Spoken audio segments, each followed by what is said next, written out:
KT 아현지사 화재로 통신 대란이 벌어진 지 일주일이 지났습니다. 구리 케이블은 60% 정도만 복구돼서 여전히 전화와 카드 결제가 안 되는 곳이 많습니다. 너무나 당연하게 생각해온 통신 서비스가 실은 무너지기 쉬운 모래성 위에 있다는 사실을 깨우쳐줬는데요.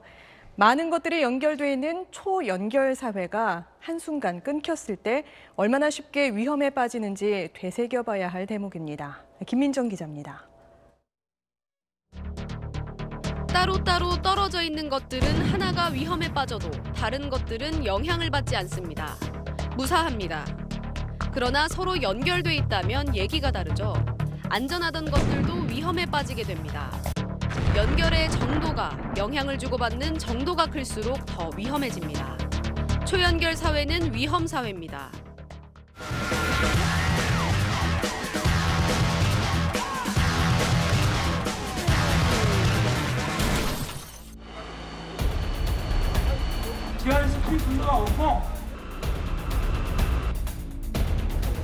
완전히 세상이 깜깜한 19세기로 돌아간 느낌이었어요. 불과 79m 길이 통신 케이블이 불탔는데 서울의 4분의 1 지역에서 KT통신이 먹통이 됐습니다. 사람들은 무력해졌습니다. 연락이 아무것도 안 되니까 이 시스템 하나 무너지니까 아무것도 할 수 없는 것도 허무했고. 사람들은 위험에 노출됐습니다. 안내자 번호가 그런데 KT 가입자 번호다 보니까 매일같이 쓰던 게 진짜 이렇게 안 되면 내가 할 수 있는 게 별로 없구나라는. 휴대전화, 카드 결제, 교통정보, 의료정보. 사회의 여러 구성 요소들을 촘촘하게 이어주며 생활의 편리와 경제적 효용을 만들어내는 통신 네트워크는 허물어지기 쉬운 모래성 위에 있었습니다.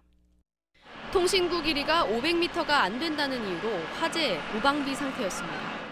더 어이없는 그런 사건이기 때문에 IT대 강국이라고 하면서도 불구하고 실제적으로 핵심망의 관리가 얼마나 허술하게 돼 있나라고 합니다. 하지만 불이 난 KT 아현지사는 서울의 4분의 1이나 담당하는 허브지사였습니다.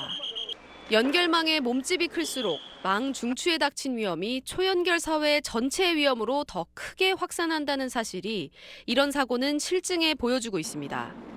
집중화된 부분에서 어느 한 부분이라도 약간의 문제가 생기게 되면은 상당히 많이 분산되어 있는 시민과 이용자들은 큰 피해를 보는다는 게 위험사회론의 이제.